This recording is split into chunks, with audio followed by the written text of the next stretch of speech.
Hi, everyone. I'm Ivan Bayuki, and welcome back to Wall Street Silver. Our guest today is Jay Martin. He is the investor and host at the Jay Martin Show on YouTube. Thanks for joining us, sir.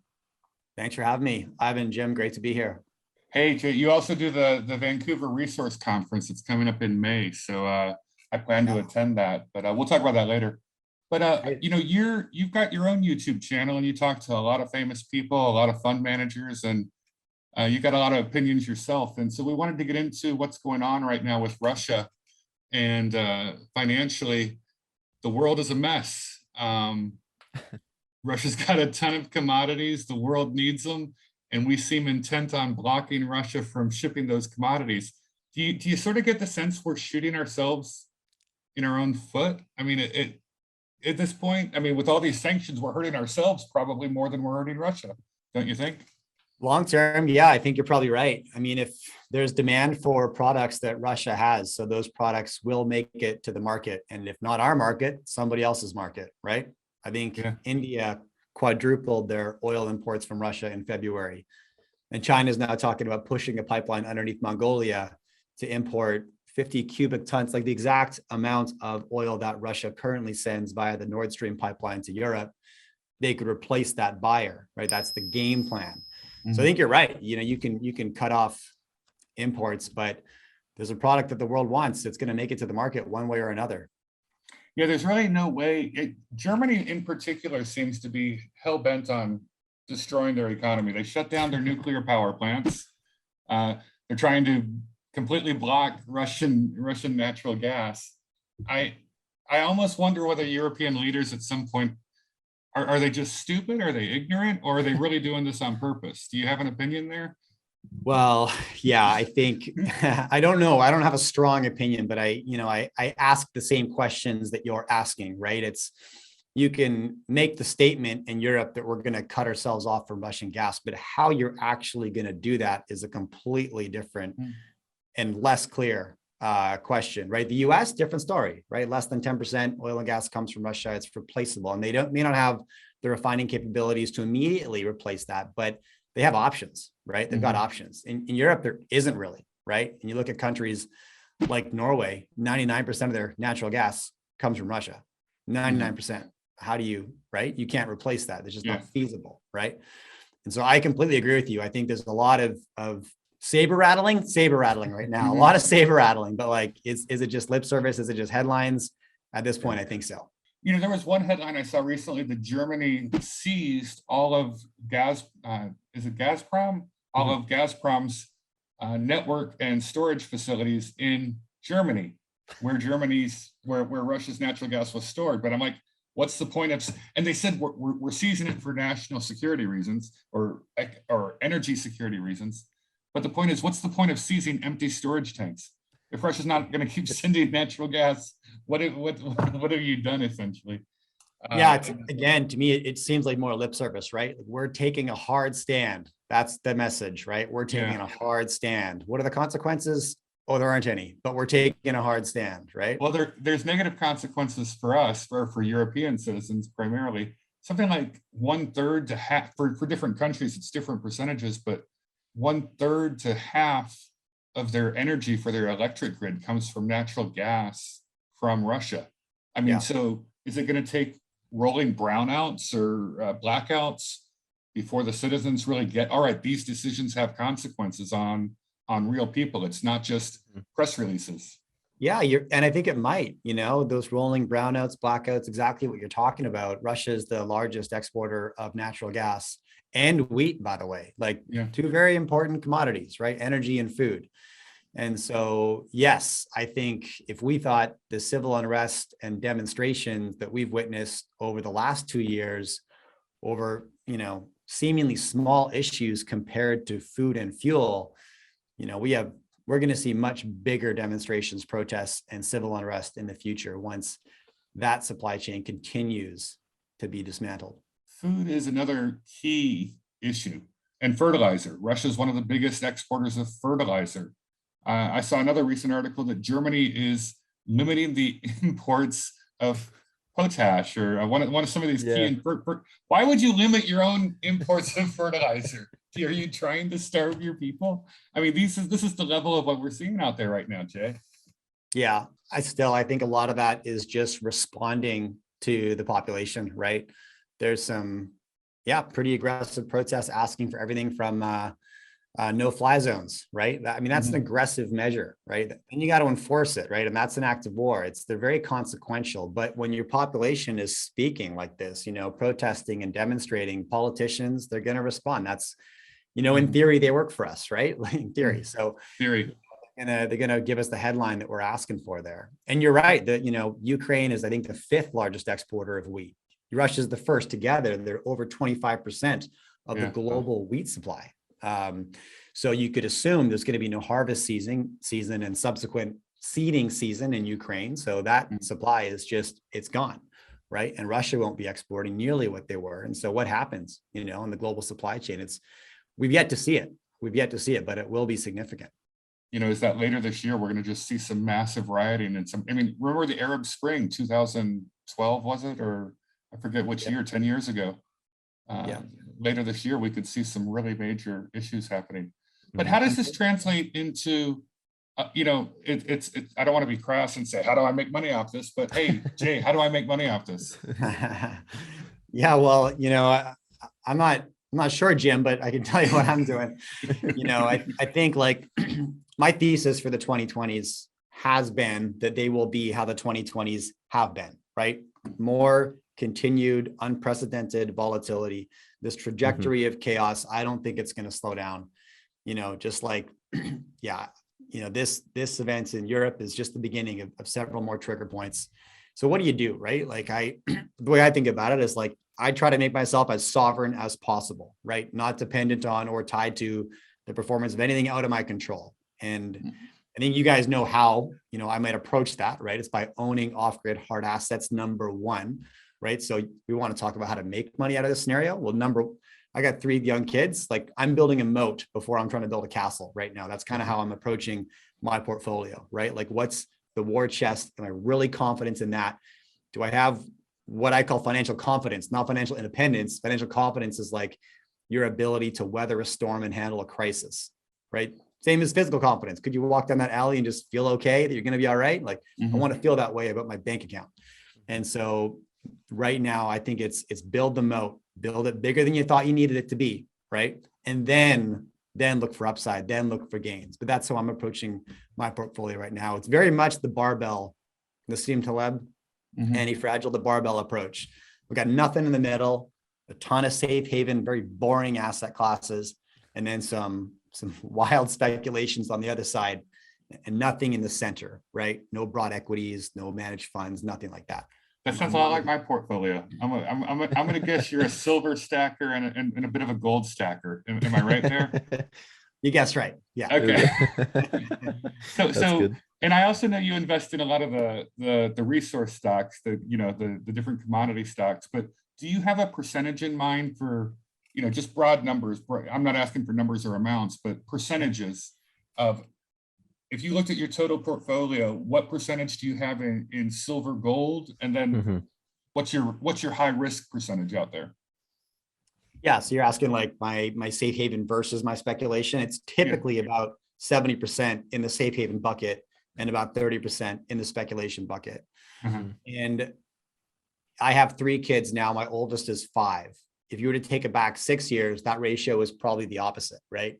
You just change how you think about the future a little bit. Gotcha. Right. And so I imagine I'll continue on that trajectory, but I'm playing my hand, right? I have a competitive advantage when it comes to the junior mining sector because I'm really deep into it, and like you, I get to interview the brightest minds in that business who have been in the game way longer than I have. And any CEO, I can get them on the phone and ask them direct questions. And by the way, any investor can do that. CEOs of junior mining companies want to hear from their respective bases.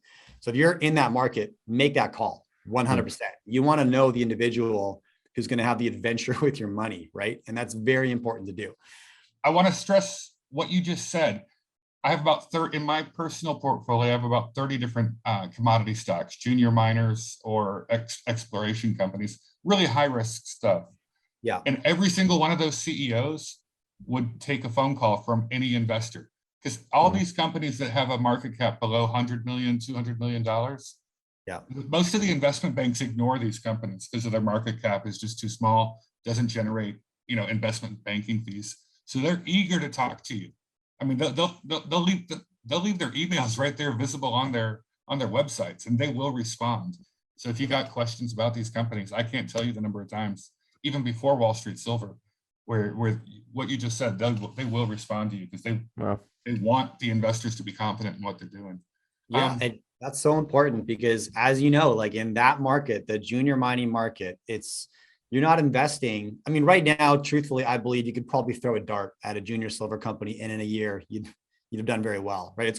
I think we're close to that. We've seen this rodeo before, right? Massive correction in prices, bottomed out, still great management teams, and valuations are low.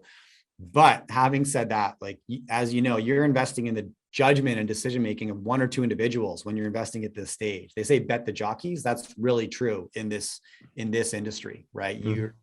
You're betting on the trustworthiness, the integrity, and the ability of that CEO to surround themselves with other great people, to have a plan C when plan A and B fail, because they're going to, right? And they got to have the resilience to push that project forward. So make that call. Best advice ever.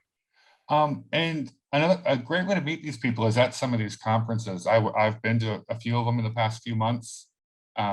Silver Symposium was great. That's a new one that's just bouncing back in Idaho.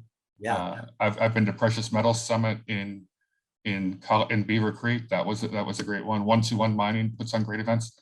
And there's one in Vancouver I'm going to in May. Funny enough, I think you have something to do with it. Great segue, Jim. Love it. Great segue in there. Tell us about what you're doing. Yeah, this is so prior to lockdowns and all of this, I actually ran 8 to 11 investment conferences per year. We put that on pause when we had to, and now we're rebooting our favorite projects first. And our flagship event was the Vancouver Resource Investment Conference. Traditionally happened every year in January, but we pushed it back to May this year. Yeah, it's May 17th and 18th at the Vancouver Convention Center.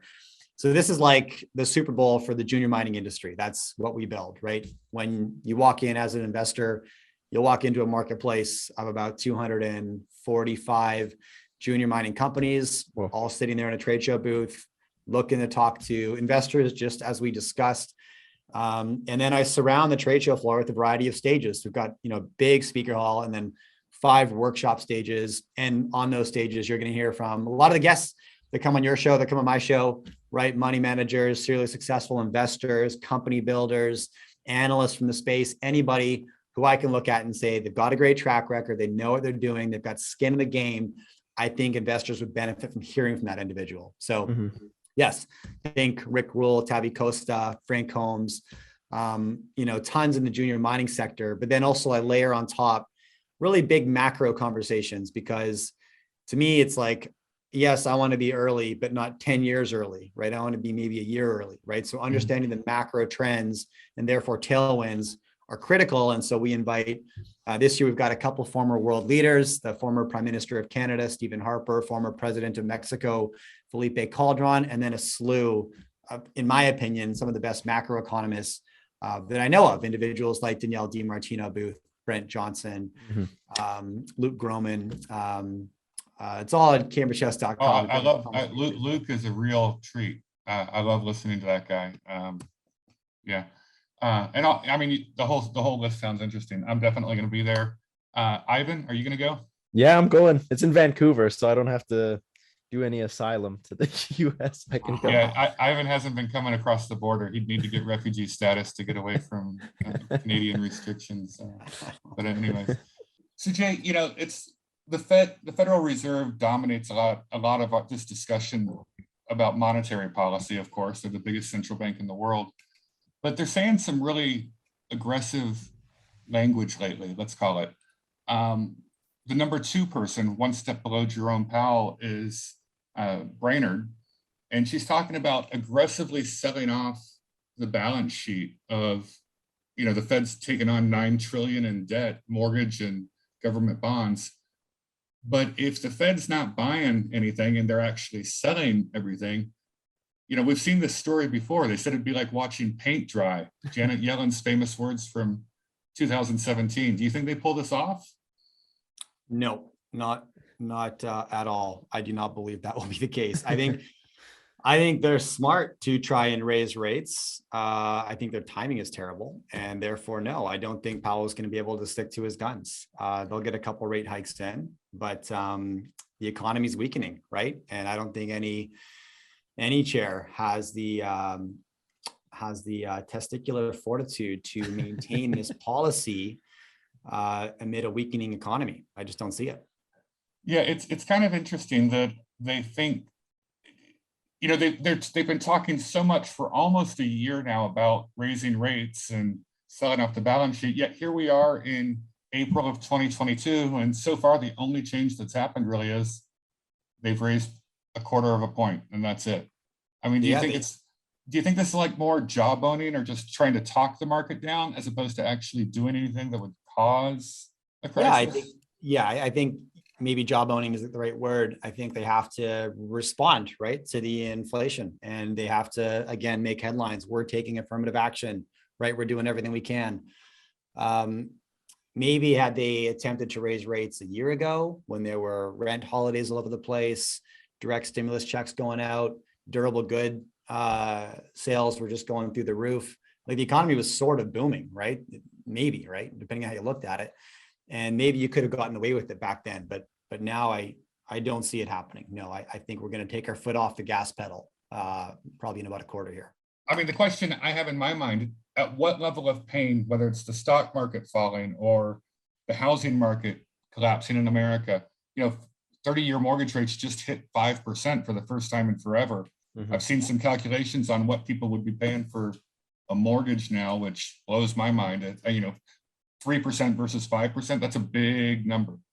Yeah. Is there a pivot point where the Fed just says, all right, the pain to the economy is so great now from raising rates or selling off the balance sheet that we now ignore inflation. We've got to pump the juice again to get the economy going. That's the pivot that launches gold and silver, right? That's what we're waiting for.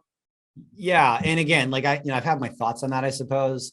I obviously don't know what's going to happen. Powell's stated, he's sort of looking to Volcker, as his guiding light here, and he's willing to take it that far. So maybe he is, maybe I'm wrong, but same thing. I'm in Canada, and we're seeing the same rate hikes and mortgage increases. And I think something like 45% of Canadian mortgages over the last year have been variable. Like we're going to see a lot of people's mortgage payment double, right? That's how many people can afford that? A doubling of their mortgage payment. Like, and you got crazy real estate prices in Vancouver to boot right there. I mean, someone told me that most of the mortgages in Canada are like 5-year variable mortgages. I mean, those rates will cycle up, right? In this, not most, but close. Not most, but close to 50% right now. Yeah, which is a lot. Yeah, and with crazy high rates from crazy high inflated values anyways. I mean, the market for just a nothing house, you guys pay $1 million, million and a half in Vancouver. Or yeah, Vancouver is an anomaly. I definitely don't. I hear a lot of the rhetoric about Vancouver house prices getting out of control and all this. I don't necessarily agree with that. I mean, if you spend any time in Vancouver, it's one of those cities. It's a small city, more or less on an island, with beautiful coastal mountains on one side and the Pacific Ocean on the other, right? It's a world-class destination, easy to get to from anywhere. So if you expect real estate to be cheap, I'm kind of like, what are you talking about? Right? Okay, good point. Get out of here with that. But I understand, and as a local, like I feel the pain, right? Like I know lots of people who can't afford to buy a house in the city they grew up in, and that sucks. But I mean, let's just be honest here. Like it's a city that's in demand from the entire world, and it's small. So gotcha. Supply and demand economics, man. Like I don't see it going any other way. Right. But we've seen it in America, every city. I mean, I live near Orlando, and values here are up 30%. It's just it's very common in the United States to have a 30-year fix. So I think we're a little bit more insulated from rate shock. Absolutely. Rate shock. Yeah. But in a lot of areas where it's traditional to have these 5-year adjustable rate type mortgages, Yeah. In Canada, we didn't get hammered in the 2008 housing crisis, right? So that memory isn't really fresh in Canadians' minds, right? Now we've just got cheap money, free and loose, right? A lot of speculation in the housing market, and suddenly rates are going to change, and people aren't prepared for that, and they don't have the memory to have been through it, right? So, Wow. yeah, I think a lot of Canadians might get caught flat-footed. I hope not, but it looks like it.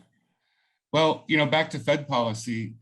If it happens, if the Fed has to pivot because the pain gets so great, a lot of people who speculate in gold and silver think that might be the moment where gold and silver, the Fed can't raise, that'll be the moment where it proves the Fed can't raise rates, right? It's like the economy matters more than inflation. All right, we got to put the loose monies here again, the pivot, gold and silver launch. That's what I'm hoping. That's what I think. A lot of people I interview, that's what they say. Are you hearing the same thing? Well, I've got chips on the table that reflect that.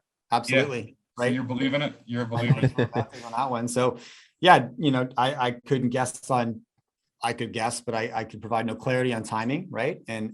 But absolutely. Does my portfolio reflect that? 100%.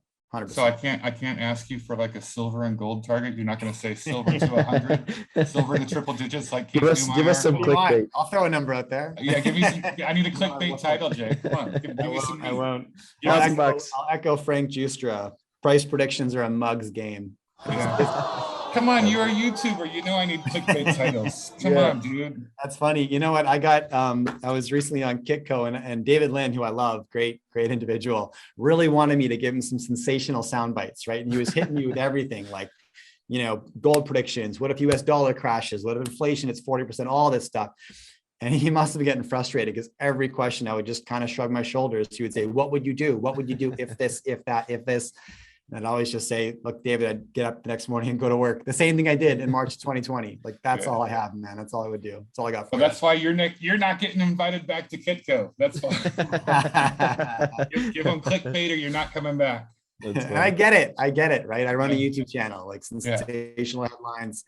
They make an impact. But let me ask you, who's been one of your favorite guests on YouTube? Who's like, oh God, I got to get that guy back as much as he'll come back? Who's your favorite? Oh, that's a good question. Okay, so I will just mention former Prime Minister Stephen Harper, 22nd Prime Minister of Canada, because I had him on last January, and I just have to say, this guy, obviously former G7 world leader, he could have run circles around me, right?